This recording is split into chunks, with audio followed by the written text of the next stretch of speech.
ಸುಕ್ಷೇತ್ರ ನೋಲುವಿಯ ಈ ಪವಿತ್ರ ಪರಿಸರದಲ್ಲಿ ಗ್ರಾಮ ದೇವತೆಗಳ ಮೂರ್ತಿಯ ಸ್ಥಾಪನೆ ಹಾಗೂ ಮೂರ್ತಿಗಳ ಪ್ರಾಣ ಪ್ರತಿಷ್ಠಾಪನೆಯ ಅಂಗವಾಗಿ ಐತಿಹಾಸಿಕವಾಗಿ ನಡೀತಾ ಇರುವಂತಹ ಜಾತ್ರಾ ಮಹೋತ್ಸವದ ಮತ್ತು ನೂತನ ಕಾಶಿ ಜಗದ್ಗುರುಗಳ ಅಡ್ಡಪಲ್ಲಕ್ಕಿ ಪುರಪ್ರವೇಶದ ಅಡ್ಡಪಲ್ಲಕ್ಕಿ ಮಹೋತ್ಸವದ ಅಂಗವಾಗಿ ನಡೀತಾ ಇರುವಂತಹ ಈ ಧರ್ಮ ಸಮಾರಂಭದ ಪಾವನ ಸಾನ್ನಿಧ್ಯವನ್ನು ಅನುಗ್ರಹಿಸಿ ನಿಮ್ಮೆಲ್ಲರಿಗೆ ಶುಭಾಶೀರ್ವಚನ ಸಂದೇಶವನ್ನು ದಯಪಾಲಿಸಿರುವಂತಹ ಕಾಶಿ ಪೀಠದ ನೂತನ ಜಗದ್ಗುರುಗಳಾದ ಶ್ರೀ ಶ್ರೀ ಶ್ರೀ 1008 ಜಗದ್ಗುರು ಡಾಕ್ಟರ್ ಮಲ್ಲಿಕಾರ್ಜುನ ವಿಶ್ವಾರಾಧ್ಯ ಶಿವಾಚಾರ್ಯ ಮಹಾಸ್ವಾಮಿಗಳವರ ಪರಮ ಪವಿತ್ರ ಪಾದಾರವಿಂದಗಳಲ್ಲಿ ಅನಂತ ಭಕ್ತಿಯ ಪ್ರಣಾಮಗಳನ್ನು ಸಮರ್ಪಿಸಿ ಇಂಗ್ಲಿಷು ಮತ್ತು ಕನ್ನಡದಲ್ಲಿ ನಿಮಗೆಲ್ಲ ಉದ್ಬೋಧಕವಾದ ಧರ್ಮ ಸಂದೇಶವನ್ನು ನೀಡಿದ ಅಂಬಿಕಾನಗರದ ಶ್ರೀಗಳವರೇ, ತಮ್ಮದೇ ಆದ ವಿಶೇಷ ಭಕ್ತ ಸಮೂಹವನ್ನು ಹೊಂದಿರುವಂತಹ ಕುಂದಗೋಳದ ಕಲ್ಯಾಣಪುರ ಮಠದ ಬಸವಣ್ಣಜ್ಜನವರೇ, ಊರೊಳಗೆ ಇಷ್ಟು ಜನ ಐತಿ ಅಂತ ಇವತ್ತ ಗೊತ್ತಾಗಿತ್ತು ನಮಗೆ.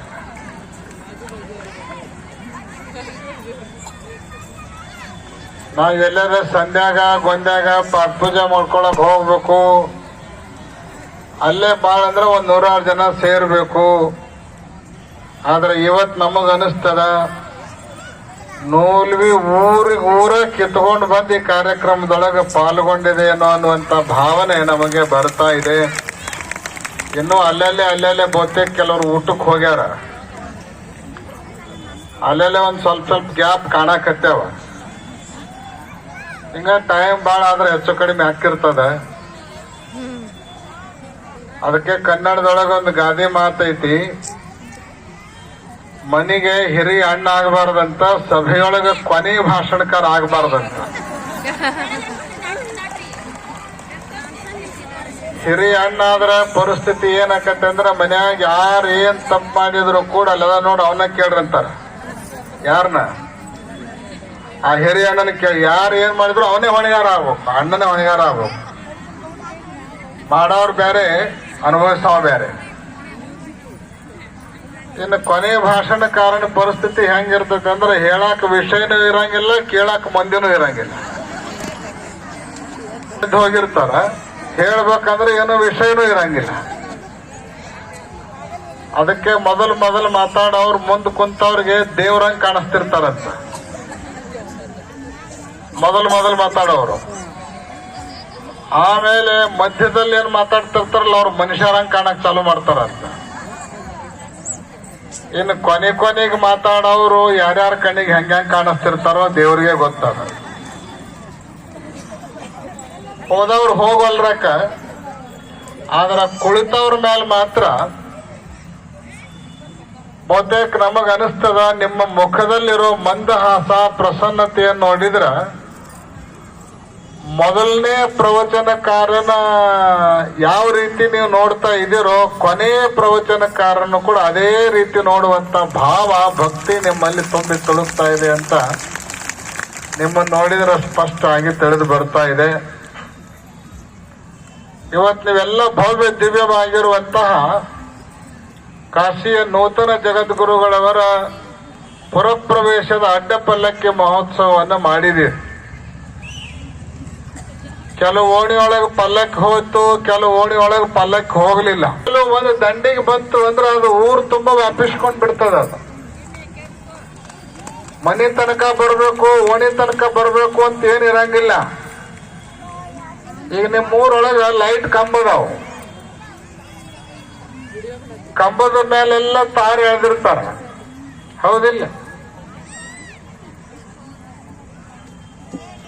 ಕರೆಂಟ್ ಕನೆಕ್ಷನ್ KEB ಇಂದ ಎಲ್ಲಾ ತಾರಿಗೂ ಬೇರೆ ಬೇರೆ ಕೊಡ್ತಾರ. ಊರಿನ ಕೊನೆಗಿರುವಂತಹ ದಂಡಿಗೆ ಒಂದ್ ಕಡೆ ತಂದು ಕನೆಕ್ಷನ್ ಕೊಟ್ಟು ಬಿಟ್ರೆ ಊರು ತುಂಬೆಲ್ಲ ಬೆಳಕ್ ಬಂದ್ಬಿಡ್ತದೆ, ಹೌದಿಲ್ಲ? KEB ಕನೆಕ್ಷನ್ ಒಂದ ಕಡೆ ಕೊಡ್ತಾರ, ಆದ್ರೆ ಬೆಳಕು ಮಾತ್ರ ಊರ್ ತುಂಬಾ ಹೆಂಗ ಬರ್ತದನೋ ಹಂಗ ಇವತ್ತು ಪಲ್ಲಕ್ಕಿ ಒಂದ ಓಣ್ಯಾಗ ಆಗಿರ್ಲಿ ಎರಡೇ ಓಣ್ಯಾಗ ಆಗಿರ್ಲಿ ಅದ್ರ ಪುಣ್ಯ ಮಾತ್ರ ಊರ್ ತುಂಬ ಎಲ್ಲ ಹಬ್ಬಿರ್ತದ ಅನ್ನುವಂಥದ್ದನ್ನ ನೀವೆಲ್ಲ ಅರ್ಥೈಸ್ಕೊಂಡು ಯಾರು ಅಸಮಾಧಾನವನ್ನು ಮಾಡ್ಕೊಳ್ಳಾರ್ದು. ಊರಾಗ ಇಷ್ಟು ದೊಡ್ಡ ಜಾಗ ಈಗ ಸಾಲಾರ್ದಂಗ ತುಂಬಾಕತ್ತದ. ಇನ್ನು ಮುಂದಿನ ವರ್ಷದ ಜಾತ್ರೆ ಮಾಡಕ್ ಬೇರೆ ಜಾಗನ ಹಿಡಿಬೇಕಿನ್ನ, ಇಲ್ಲಾಂದ್ರೆ ಊರೊಳಗೆ ಯಾರ್ದಾರ ಒಂದ್ 10 ಎಕರೆ ಹೊಲನ ಹಿಡಿಬೇಕು. ಆ ರೀತಿ ನೀವೆಲ್ಲ ಭಕ್ತಿಯಿಂದ ವೈಭವದಿಂದ ಈ ಜಾತ್ರೆಯನ್ನ ಮಾಡ್ತಾ ಇದ್ದೀರಿ. ಬಹುತೇಕ ಇದಕ್ಕೆಲ್ಲ ಲಿಂಗೈಕ್ಯ ವೀರ ಗಂಗಾಧರ ಜಗದ್ಗುರುಗಳು ಅವರು ನಿಮಗೆ ಆಶೀರ್ವಾದ ಮಾಡಿದ್ದೇ ನಿಮ್ಮಲ್ಲಿ ಭಕ್ತಿ ತುಂಬಿ ತುಳುಕಲಿಕ್ಕೆ ಕಾರಣ ಅಂತ ಹೇಳಿದ್ರೆ ಅದು ಅತಿಶಯೋಕ್ತಿ ಆಗಲಾರದು. ನಮಗೆ ಗೊತ್ತಿದೆ, ಜಗದ್ಗುರು ಮಹಾಸನ್ನಿಧಿಯವರು ನೂಲ್ವಿ ಗ್ರಾಮವನ್ನ ಇದೊಂದು ಗ್ರಾಮ ಅಂತ ಅವ್ರು ಕರೀತಿರ್ಲಿಲ್ಲ, ನನ್ನ ತವರು ಮನಿ ಅನ್ನುವಂತ ಭಾವನೆಯನ್ನ ಜಗದ್ಗುರುಗಳವರು ಯಾವಾಗಲೂ ವ್ಯಕ್ತ ಮಾಡ್ತಾ ಇದ್ರು. ಮತ್ತೆ ಇಲ್ಲಿ ಭಕ್ತರು ಕೂಡ ವೀರಗಂಗಾಧರ ಜಗದ್ಗುರುಗಳು ಅಂದ್ರೆ ಅವರು ರಂಭಾಪುರಿ ಪೀಠದ ಜಗದ್ಗುರುಗಳು ಅಲ್ಲ, ನಮ್ಮ ಊರಿನ ಜಗದ್ಗುರುಗಳು ಅನ್ನುವಂತ ಭಾವನೆ ನಿಮ್ಮೆಲ್ಲ ಜನರಲ್ಲಿ ತುಂಬಿ ತುಳುಕ್ತಾ ಇರ್ತುವಂತಹದ್ದನ್ನು ನಾವು ಕಾಣ್ತಾ ಇದ್ದೇವೆ. ಅಂತೇನೆ ಈಗಲೂ ಕೂಡ ಈ ಊರೊಳಗಿನ ಯಾರ ಮನೆಗೆ ಹೋದ್ರೂ ಕೂಡ ಅವ್ರ ಅವ್ವ ಅಪ್ಪನ ಫೋಟೋ ಅವ್ರ ಮನ್ಯಾಗ ಇರ್ತಾವೋ ಇಲ್ಲೋ ಗೊತ್ತಿಲ್ಲ, ವೀರ ಗಂಗಾಧರ ಜಗದ್ಗುರುಗಳ ಫೋಟೋ ಮಾತ್ರ ಎಲ್ಲರ ಮನೆಯೊಳಗೂ ಅವ್ರು ಆರಾಧಿಸ್ತಾ ಇದೆ. ಅದಕ್ಕೆ ಕಾರಣ ಜಗದ್ಗುರುಗಳು ಲಿಂಗೈಕ್ಯರಾದ್ರೂ ಕೂಡ ಅವರ ಭಾವನೆಯನ್ನ, ಅವರ ಮೇಲಿರುವ ಭಕ್ತಿಯನ್ನ ನಿಮ್ಮ ಮನೆಯೊಳಗ ಮತ್ತು ಮನಸ್ಸಿನೊಳಗ ಯಾವಾಗಲೂ ತುಂಬಿಕೊಂಡಿರುವಂತ ಗ್ರಾಮ ಯಾವುದು ಅಂದ್ರೆ ಅದು ನೂಲ್ವಿ ಗ್ರಾಮ ಅನ್ನುವಂಥದ್ದನ್ನ ಈ ಸಂದರ್ಭದಲ್ಲಿ ನಾವು ಹೇಳಲಿಕ್ಕೆ ಬಯಸ್ತೀವಿ. ಇಂತಹ ಭಕ್ತಿ ಭಾವ ತುಂಬಿದ ನೂಲ್ವಿ ಗ್ರಾಮದೊಳಗ ಮೊದಲನೇ ಜಾತ್ರೆ ನಡೀತಾ ಇದೆ ಅಂದ್ರೆ ಆ ಜಾತ್ರೆ ಒಳಗೆ ಇಷ್ಟು ವೈಭವದಿಂದ ನೀವೆಲ್ಲ ಪಾಲ್ಗೊಂಡಿದ್ದೀರಿ ಅಂದ್ರೆ ನಿಜವಾಗಲೂ ನೀವೆಲ್ಲ ಭಾಗ್ಯವಂತರು, ಪುಣ್ಯವಂತರು ಅನ್ನುವಂಥದ್ದನ್ನ ಈ ಸಂದರ್ಭದಲ್ಲಿ ವ್ಯಕ್ತ ಮಾಡ್ತಾ, ಸಾಮಾನ್ಯವಾಗಿ ಜಾತ್ರೆ ಅಂತ ಯಾವ್ದಕ್ ಕರೀತಾರ ಗೊತ್ತ ನಿಮ್ಗೆ? ಜಾತ್ರೆ ಅಂತ ಯಾವ್ದಕ್ ಕರೀತಾರಂದ್ರ ಎಲ್ಲಿ ಜಾತಿ ಇರಂಗಿಲ್ಲೋ ಅದಕ್ಕ ಜಾತ್ರೆ ಅಂತ ಕರೀತಾರೆ. ಜಾತಿಯನ್ನ ಕಿತ್ತು ಹಾಕೋದೇ ಜಾತ್ರೆ. ಅದಕ್ಕ ನೀವು ಬೇಕಂದ್ರೆ ಒಂದೊಂದು ಗುಡಿಯೊಳಗ ಕೆಲವ್ರನ್ನ ಬರ್ಲಾರ್ದಂಗ ನೋಡ್ಕೊಳ್ತಾರ, ನಿಮ್ ಮನೆಯೊಳಗ ಕೆಲವ್ರನ್ನ ಬರ್ಲಾರ್ದಂಗ ನೋಡ್ಕೋತೀರಿ, ಬೇರೆ ಬೇರೆ ಕಾರ್ಯಕ್ರಮಗಳಲ್ಲಿ ಕೆಲವ್ರನ್ನ ಬರ್ಲಾರ್ದಂಗ ನೋಡ್ಕೊಳ್ಬಹುದು. ಆದ್ರೆ ಜಾತ್ರೆ ಅಂದ್ರೆ ಅಲ್ಲಿ ಯಾರನ್ನು ಬರ್ಲಾರ್ದಂಗ ನೋಡ್ಕೊಳಕ್ ಆಗಂಗಿಲ್ಲ. ಎಲ್ಲರಿಗೂ ಮುಕ್ತವಾಗಿರುವಂತಹ ಅವಕಾಶ ಇರುವಂತಹ ಕಾರ್ಯಕ್ರಮನೇ ಅದು ಜಾತ್ರೆ ಅಂತ ಕರೆಸ್ಕೊಳ್ತದ. ಸರ್ವೇ ಸಾಮಾನ್ಯವಾಗಿ ಜಾತ್ರೆ ನಡೆದಾಗ ನಿಮಗೆಲ್ಲ ಗೊತ್ತದ, ದೇವರು ಪಲ್ಲಕ್ಕಿ ಮೂಲಕರೇ ಹೊರಗೆ ಬರ್ತಾನ, ತೇರಿನ ಮೂಲಕರೇನೆ ಹೊರಗೆ ಬರ್ತಾನ, ಅಥವಾ ಬೇರೆ ಬೇರೆ ವಾಹನಗಳ ಮೂಲಕ, ವಾಹನ ಉತ್ಸವಗಳ ಮೂಲಕ, ಬ್ರಹ್ಮೋತ್ಸವದ ಮೂಲಕ ದೇವರನ್ನ ಹೊರಗಡೆ ಕರ್ಕೊಂಡು ಬರುವಂತ ಪ್ರಥಾ ಇರ್ತದ. ಅದಕ್ಕೆ ಕಾರಣ ಏನು ಅಂತ ಕೇಳಿದ್ರೆ, ಪ್ರಾಚೀನ ಕಾಲದಲ್ಲಿ ಕೆಲವರನ್ನ ದೇವಸ್ಥಾನದ ಒಳಗಡೆ ಬಿಡದೇ ಇರುವಂತಹ ಕೆಲವು ಅನಿಷ್ಟ ಪದ್ಧತಿಗಳು ಇದ್ದು, ಆ ಅನಿಷ್ಟ ಪದ್ಧತಿಗಳ ಜೊತೆಗೂ ಕೂಡ ಈ ಗುಡಿಯಲ್ಲಿರುವಂತಹ ದೇವರು ಎಲ್ಲರಿಗೂ ದರ್ಶನ ಕೊಡಬೇಕು. ವರ್ಷದೊಳಗೆ ಕನಿಷ್ಠ ಪಕ್ಷ 1 ದಿವಸ ಆದ್ರೂ ಕೂಡ ಎಲ್ಲರಿಗೂ ಮುಕ್ತವಾಗಿ ದರ್ಶನ ಕೊಡಬೇಕು ಅನ್ನೋ ಕಾರಣಕ್ಕನ್ನು ಜಾತ್ರೆ ದಿವಸ ಗುಡಿ ಬಿಟ್ಟು ಹೊರಗೆ ತಗೊಂಡು ಬಂದು ದೇವರ ದರ್ಶನವನ್ನ ಮಾಡಿಸುವಂತ ಪದ್ಧತಿಯನ್ನ ಅನೇಕ ಗ್ರಾಮಗಳಲ್ಲಿ ನಾವು ನೋಡ್ಕೊಂಡು ಬರ್ತಾ ಇದ್ದೇವೆ. ಆ ಹಿನ್ನೆಲೆಯಲ್ಲಿ ಜಾತ್ರೆ, ಇದರ ಅರ್ಥ ಜಾತಿಯನ್ನ ಬದಿಗೊತ್ತಿ ಜಾತಿ ರಹಿತವಾಗಿ ದೇವರ ಆರಾಧನೆಯನ್ನು ಮಾಡುವಂತ ಒಂದು ವ್ಯಾಪಕವಾದ ವ್ಯವಸ್ಥೆಯನ್ನೇ ನಾವು ಜಾತ್ರೆ ಅಂತ ಕರ್ಕೊಂಡು ಬರ್ತೀವಿ. ಅಂತಹ ಜಾತ್ರೆಯನ್ನ ನೂಲ್ವಿ ಗ್ರಾಮದೊಳಗ ಮೊದಲನೇ ಸಾರಿ ನೀವೆಲ್ಲ ಪ್ರಾರಂಭ ಮಾಡಿರೋದು ನಿಜವಾಗಲೂ ಕೂಡ ಅಭಿನಂದನೀಯ ಮತ್ತು ಸ್ವಾಗತಾರ್ಹ ಅನ್ನುವಂತಹದ್ದನ್ನ ನಾವಿಲ್ಲಿ ಹೇಳಲಿಕ್ಕೆ ಬಯಸ್ತೀವಿ. ಬಹಳ ಭವ್ಯ ದಿವ್ಯವಾಗಿರುವಂತಹ 2 ಗ್ರಾಮ ದೇವತೆಗಳ ನೂತನ ಮೂರ್ತಿಗಳನ್ನು ನೀವೆಲ್ಲ ಮಾಡಿದ್ದೀರಿ. ನಾವು ಅಕ್ಷತೆಯನ್ನ ಹಾಕಿ ಬಂದ್ವಿ. ನಾಳಿನ ದಿವಸ 2 ಮೂರ್ತಿಗಳ ಪ್ರತಿಷ್ಠಾಪನೆ ಜರುಗೋದದ. ವಿದ್ಯುಕ್ತವಾಗಿ ಮೂರ್ತಿಯ ಪ್ರಾಣ ಪ್ರತಿಷ್ಠಾಪನೆಯ ಧಾರ್ಮಿಕ ವಿಧಿವಿಧಾನಗಳು ಇವತ್ತು ರಾತ್ರಿಯಿಂದಲೇ ಪ್ರಾರಂಭಗೊಂಡು ನಾಳೆ ಬೆಳಿಗ್ಗೆ ಸರಿಯಾದ ಮುಹೂರ್ತಕ್ಕೆ ಉಭಯ ಜಗದ್ಗುರುಗಳವರ ಲಿಂಗ ಹಸ್ತದಿಂದ ಉಭಯ ಮೂರ್ತಿಗಳ ಪ್ರಾಣ ಪ್ರತಿಷ್ಠಾಪನೆ ನೆರವೇರುತ್ತದೆ. ಸಾಮಾನ್ಯವಾಗಿ ದೇವರು ಎಲ್ಲಿದಾನ? ದೇವರು ಎಲ್ಲಿದಾನ? ದೇವರು ಎಲ್ಲಿದಾನ? ಯಾರ ಹತ್ರನೂ ಉತ್ತರ ಇಲ್ಲ. ಆದ್ರೆ ಶಾಸ್ತ್ರದಲ್ಲಿ ದೇವರು ಎಲ್ಲದಾನ ಅನ್ನುವಂತಹ ಪ್ರಶ್ನೆಗೆ ಉತ್ತರ ಏನ್ ಹೇಳ್ಯಾರ ಅಂದ್ರೆ, ದೇವರು ಎಲ್ಲ ಕಡೆಗೂ ತುಂಬಿಕೊಂಡಿದ್ದಾನೆ. ಆಕಾಶವತ್ ಸರ್ವಗತಶ್ಚ ನಿತ್ಯ. ಆಕಾಶ ಹೆಂಗ್ ಎಲ್ಲಾ ಕಡೆಗೂ ಓತಪ್ರೋತವಾಗಿ ತುಂಬಿಕೊಂಡಿರ್ತದನ, ಹಂಗ ದೇವರು ಕೂಡ ಎಲ್ಲ ಕಡೆಗೂ ತುಂಬಿಕೊಂಡ. ಆಕಾಶ ಒಂದ್ ಕಡೆಗೆ ಐತಿ, ಒಂದ್ ಕಡೆ ಇಲ್ಲ ಅನ್ನಕ್ ಬರ್ತದ. ಹೊರಗೂ ಆಕಾಶ ಅದ, ನಿಮ್ ಮನೆಯೊಳಗೂ ಆಕಾಶ ಅದ, ಅಡಿಗೆ ಮನ್ಯಾಗೂ ಆಕಾಶ ಅದ, ದೇವ್ರ ಮನ್ಯಾಗೂ ಆಕಾಶ ಅದ, ಬೆಡ್ರೂಮ್ನೊಳಗೂ ಆಕಾಶ ಅದ. ಅಷ್ಟ ಅಲ್ಲ, ಗಡಿಗೆಯೊಳಗ, ಬಕೆಟ್ನೊಳಗ, ಚರಿಗೆಯೊಳಗ, ಗ್ಲಾಸ್ನೊಳಗ ಎಲ್ಲದರಲ್ಲೂ ಆಕಾಶ ತುಂಬಿಕೊಂಡ. ಆಕಾಶ ಇಲ್ಲದ ವಸ್ತುನೇ ಈ ಜಗತ್ತಿನೊಳಗಿಲ್ಲ. ಎಲ್ಲಾ ವಸ್ತುಗಳಲ್ಲಿ ಆಕಾಶ ತುಂಬಿಕೊಂಡದ. ಇನ್ನು ಅಂಥ ಆಕಾಶಕ್ಕೇನೆ ಅವಕಾಶವನ್ನು ಕೊಟ್ಟವ್ರು ಯಾರು ಅಂದ್ರೆ ದೇವರು. ಮತ್ತೆ ಆ ದೇವರು ಇರ್ಲಾರ್ದಂಗೆ ಇರ್ತಾನ? ದೇವರು ಕೂಡ ಎಲ್ಲ ಕಡೆಗೂ ತುಂಬಿಕೊಂಡಿದ್ದಾನೆ, ಎಲ್ಲಾ ಕಡೆಗೂ ವ್ಯಾಪಿಸಿಕೊಂಡಿದ್ದಾನೆ. ನೀವು ಅನ್ಬಹುದು, ಮತ್ತೆ ಎಲ್ಲಾ ಕಡೆಗೂ ದೇವ್ರ ಅದಾನ ಅಂದ್ಮೇಲೆ ಆ ದೇವರ ಸಲುವಾಗಿ ಒಂದು ಗುಡಿ ಕಟ್ಟೋದು, ಆ ದೇವರು ಬರ್ಲಿ, ಕಾಣ್ಲಿ, ಮುಟ್ಲಿ ಅಂತ ತಿಳ್ಕೊಂಡು ಅದರ ಸಲುವಾಗಿ ಒಂದು ಮೂರ್ತಿ ಮಾಡೋದು, ಆ ಮೂರ್ತಿ ಪ್ರತಿಷ್ಠಾಪನೆ ಮಾಡೋದು ಎದ್ರ ಸಲುವಾಗಿ? ಏನ್ ಅವಶ್ಯಕತೆ ಅದ? ಎಲ್ಲಾ ಕಡೆಗೂ ದೇವರದಾನಂದ್ಮೇಲೆ ಅವಾಗ ಯಾಕೆ ಗುಡಿ ಕಟ್ಟಬೇಕು? ಎಲ್ಲಾ ಕಡೆಗೂ ದೇವರದಾನಂದ್ಮೇಲೆ ಅವಾಗ ಯಾಕೆ ಮೂರ್ತಿ ಇಡಬೇಕು ಅಂತ ಪ್ರಶ್ನೆ ಬರಂಗಿಲ್ಲ. ಈ ಪ್ರಶ್ನೆಗೆ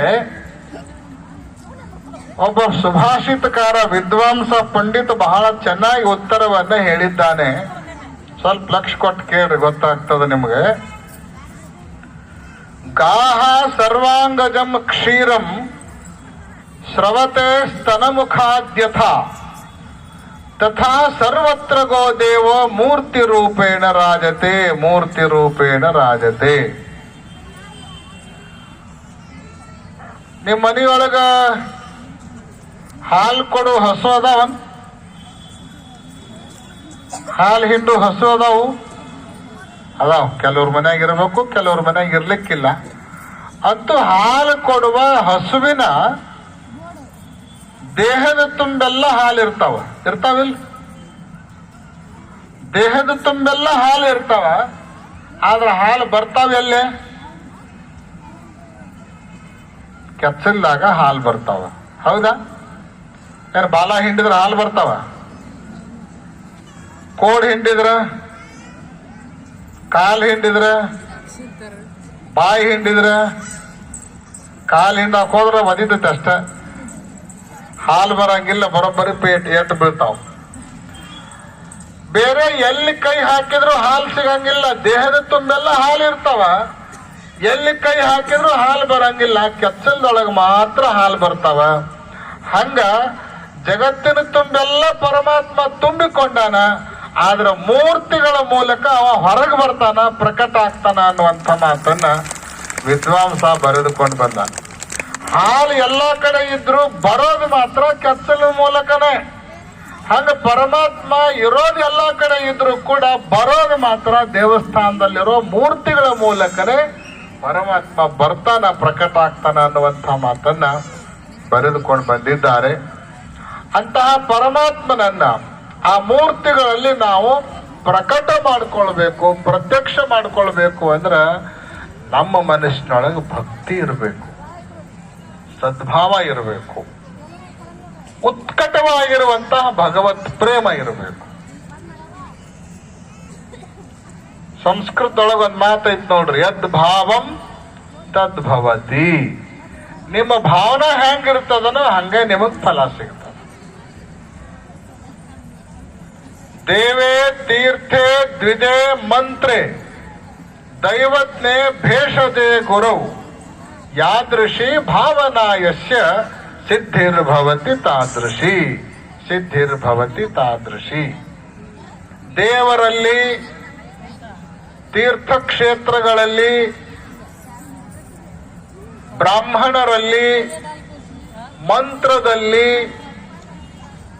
ಜ್ಯೋತಿಷ್ಯವನ್ನು ಹೇಳುವವರಲ್ಲಿ, ಗುರುಗಳಲ್ಲಿ ನಿಮ್ಮ ಭಾವನೆ ಹೆಂಗಿರ್ತದೋ ಹೆಂಗ ನೀವು ಫಲ ಪಡ್ಕೋತೀರಿ ಅಂತ ಹೇಳ. ನಿಮ್ಮ ಭಾವನೆ ಇದ್ದಂತೆ ಫಲ ಸಿಗ್ತದ. ನೀವು ಚಲೋ ಭಾವನೆಯನ್ನು ಇಟ್ಕೊಂಡು ಹೋದ್ರಿ ಅಂದ್ರೆ ಒಳ್ಳೆ ಫಲ ಸಿಗ್ತದ. ನೀವು ದುರ್ಭಾವನೆಯನ್ನು ಇಟ್ಕೊಂಡು ಹೋದ್ರಿ ಅಂದ್ರೆ ಅಲ್ಲಿ ಯಾವ ಫಲನೂ ನಿಮಗೆ ಸಿಗೋದಿಲ್ಲ.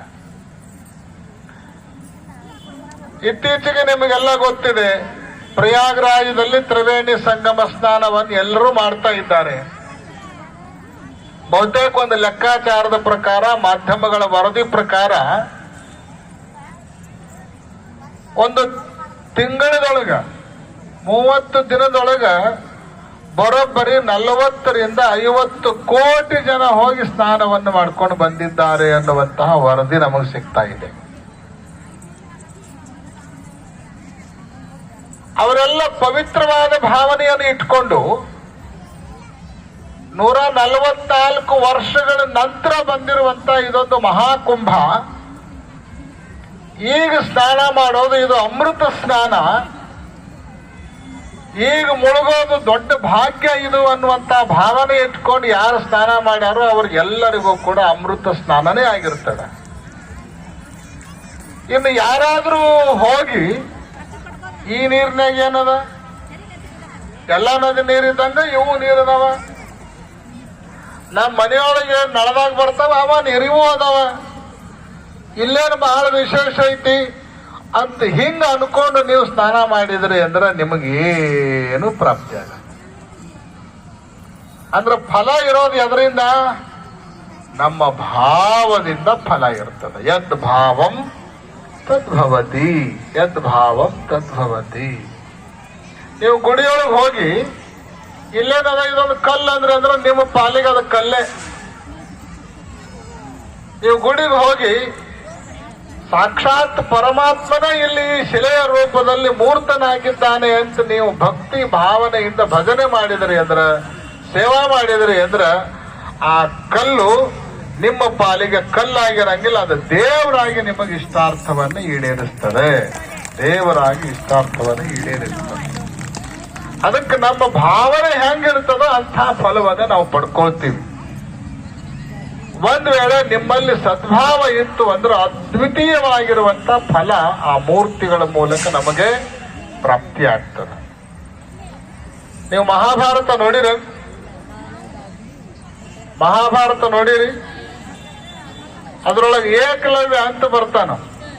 ಅವನ ಹೆಸರು ನೀವು ಕೇಳಿರ್ಬೇಕು. ದ್ರೋಣಾಚಾರ್ಯರ ಹತ್ರ ಪಾಂಡವರು ಕಲಿತಿದ್ರು ಬಿಲ್ವಿದ್ಯೆಯನ್ನ.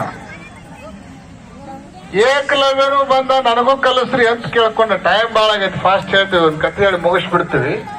ಎಕ್ಸ್ಪ್ರೆಸ್ ಗಾಡಿ.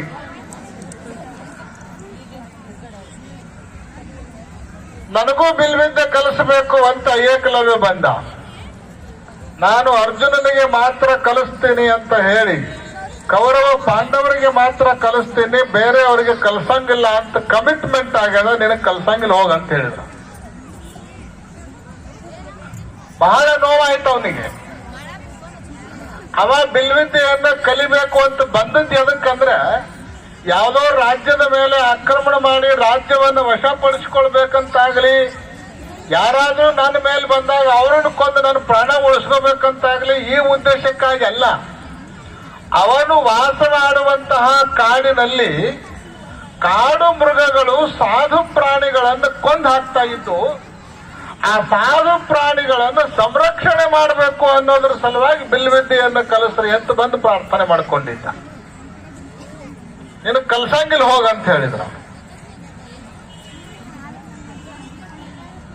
ಆದ್ರೂ ಕೂಡ ಅವನು ಅವ್ರ ಪಾದಕ್ಕೆ ಹಣಿ ಹೆಚ್ಚಿ ನಮಸ್ಕಾರ ಮಾಡಿ, ನಿಮ್ಮ ವಚನವನ್ನ ಮುರಿ ಅಂತ ನಾನೇನು ಹೇಳಂಗಿಲ್ಲ, ನೀವು ಕಲಿಸದೇ ಇದ್ರೂ ಪರವಾಗಿಲ್ಲ, ತಲೆ ಮೇಲೆ ಕೈ ಇಟ್ಟು ಆಶೀರ್ವಾದ ಮಾಡ್ರಿ, ನಾ ಹೆಂಗ್ ಕಲಿಬೇಕು ಕಲಿತೀನಿ ಅಂದ. ಆಗ್ಲಿ ಹೋಗು ಅಂತ ತಲೆ ಮೇಲೆ ಕೈ ಇಟ್ರು. ವಾಪಸ್ ತನ್ನ ಕಾಡಿಗೆ ಹೋದ. ಕಾಡಿನೊಳಗೆ ಒಂದು ವಿಶಾಲವಾದ ಆಲದ ಮರ, ಆಲದ ಮರದ ಕೆಳಗೆ ಒಂದು ಕಟ್ಟಿ ಇತ್ತು. ಆ ಕಟ್ಟಿ ಮೇಲೆ ಏನ್ ಮಾಡಿದ ಅಂದ್ರೆ ದ್ರೋಣಾಚಾರ್ಯರ ಮೂರ್ತಿಯನ್ನು ಸ್ಥಾಪನಾ ಮಾಡಿದ. ಅದು ಮಣ್ಣಿನ ಮೂರ್ತಿ. ಅದು ಆ ದ್ರೋಣಾಚಾರ್ಯರ ಮೂರ್ತಿಯನ್ನು ಕಣ್ಣೊಳಗೆ ತುಂಬಿಕೊಂಡು ಬಂದಿದ್ದ. ಅವರಂತೇನೆ ಮುದ್ದಾದ ಒಂದು ಮೂರ್ತಿಯನ್ನು ತಾನೇ ನಿರ್ಮಾಣ ಮಾಡಿ ಗಿಡದ ಕೆಳಗೆ ಆ ಬಂಡಿಗೆ ಹಚ್ಚಿ ಆನಿಸಿ ಕೂಡ್ರಿಸಿದ. ಅದನ್ನ ಮನುಷ್ಯನೊಳಗೆ ಅವಯವನ್ನ ಭಾನ ಮಾಡ್ಕೊಂಡ ಅಂದ್ರೆ ಇದು ದ್ರೋಣಾಚಾರ್ಯರು, ಇವರೇ ದ್ರೋಣಾಚಾರ್ಯರು ಅಂತ ಪಕ್ಕ ತಿಳ್ಕೊಂಡು ಅದರ ಮುಂದೆ ಕುಂತ್ಕೊಂಡು ಬಿಲ್ವಿದ್ಯೆಯನ್ನು ದಿನಾಲು ಅಭ್ಯಾಸ ಮಾಡ್ತಾ ಹೋದ. ದಿನಗಳ ಉರುಳಿದು, ವಾರಗಳ ಕಳೆದು, ತಿಂಗಳ ಗಟ್ಟಿಸಿದು. ಅವನ ಶಸ್ತ್ರಾಭ್ಯಾಸ ಎಷ್ಟು ವೇಗವಾಗಿ ಫಲವನ್ನು ಕೊಡ್ತಾ ಇತ್ತು ಅಂದ್ರೆ, ಅಲ್ಲೇ ಒಂದು ಕಡೆಗೆ ಸ್ವತಃ ದ್ರೋಣಾಚಾರ್ಯರು ಅರ್ಜುನನಿಗೆ ಬಿಲ್ವಿದ್ಯೆಯನ್ನು ಕಲಿಸ್ತಾ ಇದ್ರು, ಈ ಕಡೆಗೆ ದ್ರೋಣಾಚಾರ್ಯರ ಮೂರ್ತಿ ಏಕಲವ್ಯನಿಗೆ ಬಿಲ್ವಿದ್ಯೆಯನ್ನು ಕಲಿಸ್ತಾ ಇತ್ತು. ಯೋಗ ಹಿಂಗ ಕೂಡಿ ಬಂತು. ಒಂದು ಸಾರೆ ಪಾಂಡವರನ್ನು ಕರ್ಕೊಂಡು ದ್ರೋಣಾಚಾರ್ಯರೇ ಏಕಲವ್ಯನ ಅರಣ್ಯಕ್ಕೆ ಬಂದ್ರು, ಕಾಡಿಗೆ ಬಂದ್ರು, ಬೇಟೆ ಆಡಬೇಕು ಅಂತ ಬಂದ್ರು. ಆಶ್ಚರ್ಯ ಅಂದ್ರ ಬೇಟೆ ನಾಯಿಗಳನ್ನು ಜೊತೆಗೆ ಕರ್ಕೊಂಡು ಬಂದಿದ್ರು. ನಾಯಿಗಳು ಬೊಗಳ್ತಾ ಇದ್ದು, ದೂರದಲ್ಲಿ ಬೊಗಳ್ತಾ ಇರುವಂತ ನಾಯಿಗಳ ಧ್ವನಿ ಏಕಲವ್ಯನಿಗೆ ಕೇಳಿಸ್ತು. ಮೂರ್ತಿಯ ಮುಂದೆ ಕೂತ್ಕೊಂಡು ಅಭ್ಯಾಸ ಮಾಡ್ತಾ ಇರುವಂತ ಏಕಲವ್ಯನಿಗೆ ಬಿಲ್ವಿದ್ಯೆಯಲ್ಲಿ ಎಂಥ ಪಾಂಡಿತ್ಯ ಬಂದಿತ್ತು ಅಂದ್ರ ಶಬ್ದವೇದಿ ವಿದ್ಯೆ ಅವನಿಗೆ ಕರಗತ ಆಗಿತ್ತು. ಶಬ್ದವೇದಿ ವಿದ್ಯೆ ಅಂದ್ರೆ ಏನು ಗೊತ್ತ ನಿಮಗೆ? ಯಾರ ಮೇಲೆ ಬಾಣವನ್ನು ಪ್ರಯೋಗ ಮಾಡ್ತೀವೋ ಅದು ಕಣ್ಣಿಗೆ ಕಾಣಿಸ್ತಾ ಇರಂಗಿಲ್ಲ, ಎಲ್ಲೋ ಒಂದು ಕಡೆಗೆ ಧ್ವನಿ ಬರ್ತಾ ಇರ್ತದ. ಆ ಧ್ವನಿ ಬಂದಿರೋ ಮಾರ್ಗವನ್ನು ಗುರುತಿಸಿ ಆ ಧ್ವನಿ ಎಲ್ಲಿ ಬಂದದ ಅನ್ನೋದನ್ನ ಗುರಿಯಾಗಿಟ್ಟು ಬಾಣ ಹೊಡೆದ್ರ ಆ ಬಾಣ ಎಲ್ಲಿಗೆ ಹೋಗಿ ಬಡಿಬೇಕು ಅಂದ್ರ ಎಲ್ಲಿಂದ ಧ್ವನಿ ಬರ್ತದಲ್ಲ ಕಣ್ಣಿಗೆ ಅದು ಕಾಣಂಗಿಲ್ಲ, ಆದ್ರೂ ಕೂಡ ಬಾಣ ಆ ವಸ್ತುವಿಗೆ ಹೋಗಿ ಬಡಿಬೇಕು. ಅದಕ್ಕೆ ಶಬ್ದವೇದಿ ವಿದ್ಯೆ ಅಂತ ಕರೀತಾರೆ. ಶಬ್ದವೇದಿ ವಿದ್ಯೆ ಅಂತ ಕರೀತಾರ. ನಾಯಿಗಳ ಮಗಳು ಧ್ವನಿ ಏಕಲವ್ಯನಿಗೆ ಕೇಳಿಸ್ತು, ನಾಯಿ ಎಲ್ಲದವಂತ ಗೊತ್ತಿಲ್ಲ. ಮೂರ್ತಿಯ ಮುಂದೆ ಕುತ್ಕೊಂಡು ಬಾಣವನ್ನು ಬಿಟ್ರೆ ಆ ಬಾಣಗಳು ಎಲ್ಲಿ ಹೋಗಿದ್ದು ಅಂದ್ರೆ ನೇರವಾಗಿ ನಾಯಿ ಬಾಯೊಳಗೆ ಹೋಗಿದ್ದು ಅಂತ. ನಾಯಿ ಬಾಯೊಳಗೆ ಹೋಗಿದ್ದು ಅಂತ. ಬೊಗಳುತ್ತಾ ಇರೋ ನಾಯಿಗಳು ಬೊಗಳೋದನ್ನು ಬಂದ್ ಮಾಡಿದ ತಕ್ಷಣ ಅರ್ಜುನ ಮುಂತಾದ ಪಾಂಡವರು ಏನಾಗ್ಯದ ನಾಯಿಗಂತ ನೋಡ್ತಾರ, ಬಾಣಗಳು ಹೋಗಿ ಬಾಯ ಹಾಕುತ್ತ. ಬಾಣ ಯಾರು ಬಿಟ್ಟಾರಂತ ನೋಡ್ತಾರ, ಕಾಣವಲ್ರು. ನಾಯಿ ಬಾಣ ಬಿಟ್ಟವನಿಗೆ ಕಂಡಿಲ್ಲ, ನಾಯಿಗಳಿಗೆ ಬಾಣ ಬಿಟ್ಟವ ಯಾರಂತ ಕಂಡಿಲ್ಲ. ಬಾಣ ಬಿಟ್ಟವನಿಗೆ ನಾಯಿ ಕಂಡಿಲ್ಲ, ನಾಯಿ ಒಳಗೆ ಬಾಣ ಬಿಟ್ಟವ ಕಂಡಿಲ್ಲ. ಇದನ್ನು ಪತ್ತೆ ಹಚ್ಚಬೇಕಂತ ಹುಡುಕೋತ ಬರ್ತಾರ. ಇವಾಗ ಕುಂತಿರ್ತಾನೆ. ಆಶ್ಚರ್ಯ ಅಂದ್ರೆ ಅರ್ಜುನನಿಗೆ ಈ ಸಿದ್ಧವೇದಿ ವಿದ್ಯೆ ಗೊತ್ತಿರಲಿಲ್ಲ. ಅರ್ಜುನನಿಗೆ ಗೊತ್ತಿಲ್ಲದೆ ಇರುವಂತಹ ವಿದ್ಯೆ ಏಕಲವ್ಯನಿಗೆ ಗೊತ್ತಾಗಿತ್ತು. ಕಲಿಸಿದವರು ಯಾರು? ಯಾರು ಕಲಿಸಿದ್ರು? ದ್ರೋಣಾಚಾರ್ಯರ ಅಲ್ಲ. ದ್ರೋಣಾಚಾರ್ಯರ ಆಶೀರ್ವಾದದಿಂದ ಬಂದಿತ್ತನದು ಇಲ್ಲ. ಕಲಿಸಿದವರು ಯಾರು ಅಂದ್ರೆ ದ್ರೋಣಾಚಾರ್ಯರ ಮಣ್ಣಿನ ಮೂರ್ತಿ ಏಕಲವ್ಯನಿಗೆ ಆ ವಿದ್ಯೆಯನ್ನು ಕಲಿಸಿತ್ತು. ಮೂರ್ತಿ ಕಲಿಸಿತ್ತು. ಮೂರ್ತಿಯಲ್ಲಿ ಶಕ್ತಿ ಇರಂಗಿಲ್ಲ, ಮೂರ್ತಿಯಲ್ಲಿ ಅದ್ಭುತವಾಗಿರುವಂತಹ ಶಕ್ತಿ ಇರ್ತದ. ಆ ಶಕ್ತಿ ಪ್ರಕಟ ಆಗ್ಬೇಕಾಗಿತ್ತು ಅಂದ್ರೆ ನಮ್ಮಲ್ಲಿ ಭಕ್ತಿ ಇರ್ಬೇಕಷ್ಟೆ. ನಮ್ಮಲ್ಲಿ ಭಕ್ತಿ ಇತ್ತು ಅಂದ್ರೆ ಖಂಡಿತವಾಗಲೂ ಆ ಮೂರ್ತಿಗಳ ಮೂಲಕ ದಿವ್ಯವಾಗಿರುವಂತಹ ಶಕ್ತಿಯ ಅನುಭವವನ್ನು ನಾವು ಪಡೆದುಕೊಳ್ಳಲಿಕ್ಕೆ ಸಾಧ್ಯ ಇದೆ. ಇದೇ ಮೂರ್ತಿಯ ಮೂಲಕನೇ ರಾಮಕೃಷ್ಣ ಪರಮಹಂಸರು ಕಾಳಿಕಾದೇವಿಯನ್ನು ಪ್ರತ್ಯಕ್ಷ ಮಾಡಿಕೊಂಡ್ರು. ಪ್ರತಿದಿನ ಆ ದೇವಿಯ ಜೊತೆಗೆ ಮಾತನಾಡ್ತಾ ಇದ್ರು.